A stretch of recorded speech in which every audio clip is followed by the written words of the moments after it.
শচীন তেণ্ডুলকাৰ দেশৰ কিংবদন্তি খেলুৱৈ শচীন তেণ্ডুলকাৰে কয় যে তেওঁ আনৰ খেল চাই আনৰ খেলৰ পৰা তেওঁ কিবা শিকিবলৈ চেষ্টা কৰে। তেনে ক্ষেত্ৰত ৰিয়ান পৰাগ এনেকুৱা খেলুৱৈ হৈ গ'ল নেকি যে তেওঁ আৰু বেলেগৰ খেল চোৱাৰ কোনো প্ৰয়োজন নাই, তেওঁ ইমানেই অভিজ্ঞ এজন খেলুৱৈ। কাইলৈ ফাইনেল আছে কাইলৈ, যিহেতু আপোনাৰ দল ফাইনেলত নাপালে স্থান, কাইলৈ আপুনি কোন আশা কেনেধৰণৰ আপোনাৰ আশা কৰে যে কোনটো দল জয়ী হয়? মই কালি খেলা নাছোঁ, মই ভিডিঅ' গেম বহুত দিন খেলা নাই, কালি মই ৰাতি ভিডিঅ' গেম খেলোঁ। নিশ্চয়। পুনৰ বিতৰ্কত ৰিয়ান পৰাগ। এইবাৰ তেওঁ বিতৰ্কৰ কাৰণ হৈছে তেওঁ ইণ্টাৰনেট ব্যৱহাৰ কৰাক লৈ। ইণ্টাৰনেটত তেওঁ কি চাৰ্চ কৰে তাক লৈ এবাৰ বিতৰ্কত ৰিয়ান পৰাগ। কিন্তু মই সেই কথা ক'বলৈ বিচৰা নাই, মই অন্য এটা কথাহে ক'বলৈ বিচাৰিছোঁ এই কথাটোৰ লগতে সংগতি ৰাখি। কেইদিনমান পূৰ্বে মই এটা ইণ্টাৰভিউ কৰিছিলোঁ। আপোনালোকে যদি সেই ইণ্টাৰভিউটো চোৱা নাই, মোৰ ইয়াৰ আগৰ ভিডিঅ'টো মই শ্বেয়াৰ কৰিছোঁ, সেই ইণ্টাৰভিউটো চাব পাৰে। সেই ইণ্টাৰভিউটোত মই ৰিয়ান পৰাগক সুধিছিলোঁ যে যিহেতু আপোনাৰ দল অৰ্থাৎ ৰাজস্থান ফাইনেলত যাব নোৱাৰিলে, ফাইনেলত স্থান লাভ নকৰিলে, তেনেহ'লে কাইলৈ যিহেতু ফাইনেল আছে আপুনি কোনটো দলৰ ভাল পায় বা এই দুটা দলৰ ভিতৰত, আৰু কাইলৈ খেল চাবনে নাচায়? তেতিয়া ৰিয়ান পৰাগে মোক মন্তব্য কৰিছিল যে তেওঁ কাইলৈ খেল নাচায়, তেওঁ কাইলৈ ভিডিঅ' গেম খেলিব, কাৰণ তেওঁ বহুত দিন বোলে ভিডিঅ' গেম খেলা নাই। কাইলৈ ফাইনেল আছে কাইলৈ, যিহেতু আপোনাৰ দল ফাইনেলত নাপালে স্থান, কাইলৈ আপুনি কোন আশা কেনেধৰণৰ আপোনাৰ আশা কৰে যে কোনটো দল জয়ী হয়? মই কালি খেলা নাছোঁ, মই ভিডিঅ' গেম বহুত দিন খেলা নাই, কালি মই ৰাতি ভিডিঅ' গেম খেলোঁ। নিশ্চয়। এয়া আছিল ৰিয়ান পৰাগৰ মন্তব্য। আৰু বৰ্তমান সেই ভিডিঅ' গেমেই পুনৰ বিতৰ্কত আহিছে।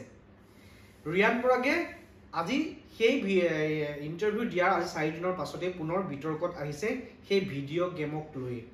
ৰিয়ান পৰাগে এক লাইভ ষ্ট্ৰিমিং কৰিছিলে, আৰু সেই লাইভ ষ্ট্ৰিমিঙত তেওঁ ভিডিঅ' গেম খেলি থাকোঁতেই লাইভতেই তেওঁ চাৰ্চ কৰিছিল, আৰু সেই চাৰ্চত হিষ্ট্ৰীত দেখা গৈছিল তেওঁ কিছুমান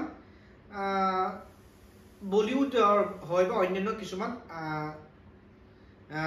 যিসমূহ সাধাৰণতে মানুহে নেদেখে বা দেখিব পোৱা নাযায়, এনে কিছুমান বস্তু বা এনে কিছুমান চাৰ্চ তেওঁ হিষ্ট্ৰীত দেখা পোৱা গৈছিল, আৰু তাক লৈ বিতৰ্ক সৃষ্টি হৈছে এতিয়া।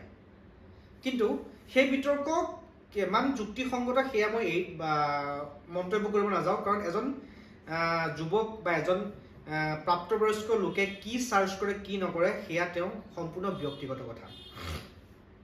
কিন্তু মই সেই ইণ্টাৰভিউটোৰ বিষয়লৈ প্ৰসংগলৈ আহিছোঁ, যিটো ইণ্টাৰভিউত তেওঁ মন্তব্য কৰিছিল যে তেওঁ আনৰ খেল আৰু নাচাই, তেওঁ ভিডিঅ' গেম খেলিব। এতিয়া কথাটো হ'ল শচীন তেণ্ডুলকাৰ দেশৰ কিংবদন্তি খেলুৱৈ শচীন তেণ্ডুলকাৰে কয় যে তেওঁ আনৰ খেল চাই আনৰ খেলৰ পৰা তেওঁ কিবা শিকিবলৈ চেষ্টা কৰে। তেনে ক্ষেত্ৰত ৰিয়ান পৰাগ এনেকুৱা খেলুৱৈ হৈ গ'ল নেকি যে তেওঁ আৰু বেলেগৰ খেল চোৱাৰ কোনো প্ৰয়োজন নাই, তেওঁ ইমানেই অভিজ্ঞ এজন খেলুৱৈ। আৰু সেই কথাৰ পৰা এক প্ৰকাৰে প্ৰতীয়মান যাব পাৰি যে তেওঁ অহংকাৰ মনোবৃত্তিৰ প্ৰকাশ পাইছে, তেওঁ এটিটিউডটো সেই কথাখিনিত দেখিবলৈ পোৱা গৈছে। আৰু সম্পূৰ্ণ ভিডিঅ'টো আপুনি ইণ্টাৰভিউটো চালে গম পাব যে তেওঁ কেনেকৈ তেওঁ কথাবোৰ কৈছে, তেওঁ কথা কোৱাৰ ভংগীমা কেনেধৰণৰ আছিল। মই নকওঁ যে ৰিয়ান পৰাগ কি হয়, কিন্তু ৰিয়ান পৰাগ এজন বহুত ভাল খেলুৱৈ, অসমৰ কাৰণে গৌৰৱ, আৰু আমি আশা কৰিম যে তেওঁ দেশৰ কাৰণে এদিন নাম কঢ়িয়াই আনিব, ভাৰতীয় দলৰ স্থান লাভ কৰি, আৰু নিঃসন্দেহে সেয়া হ'ব। কিন্তু এজন খেলুৱৈ বেছি অহংকাৰী হ'ব নাথাকে বা বেছি অহংকাৰ হ'ব নালাগে, কাৰণ অহংকাৰে মানুহক ক্ষতি কৰে, গতিকে এজন খেলুৱৈ যি মানসিকতা সেয়া সদায় নম্ৰ হ'ব লাগে, আৰু সদায় খেলুৱৈ সুলভ হ'ব লাগে বা পজিটিভ হ'ব লাগে, তেতিয়াহে তেওঁ সেই পজিটিভ চিন্তাই খেলতো পজিটিভভাৱে প্ৰভাৱ পেলায়। সেই ইণ্টাৰভিউটো মই কৰিব যাওঁতে বহুখিনি কথাৰ সন্মুখীন হৈছিলোঁ, বহুকেইটা সমস্যাৰ সন্মুখীন হৈছিলোঁ, সেইসমূহ বিতৰ্ক মই নকৰোঁ আজি। কিন্তু আজি এই ভিডিঅ'টো বনাবলগীয়া এইকাৰণেই হ'ল, কাৰণ তেওঁ সেইদিনা যিটো মন্তব্য কৰিছিল যে তেওঁ আনৰ খেল নাচাই ভিডিঅ' গেম খেলিব লাগিলে, কিন্তু বেলেগৰ ফাইনেল নাচায়, আৰু সেই ভিডিঅ' গেমেই পুনৰ বিতৰ্কত হৈছে। গতিকে সেইকাৰণে আজি এই ভিডিঅ'টো বনাইছোঁ, আৰু আপোনালোকে এই কথাখিনি কেনেকুৱা পালে বা কি হয় মন্তব্য কৰিব নাপাহৰিব আৰু ইয়াৰ পূৰ্বে যিটো মোৰ ইণ্টাৰভিউ কৰিছিলোঁ সেই ইণ্টাৰভিউটো চাব তাৰ পাছত আপোনালোকে মন্তব্য কৰিব যে মোৰ কথাখিনি শুদ্ধ আছিল নে ভুল আছিল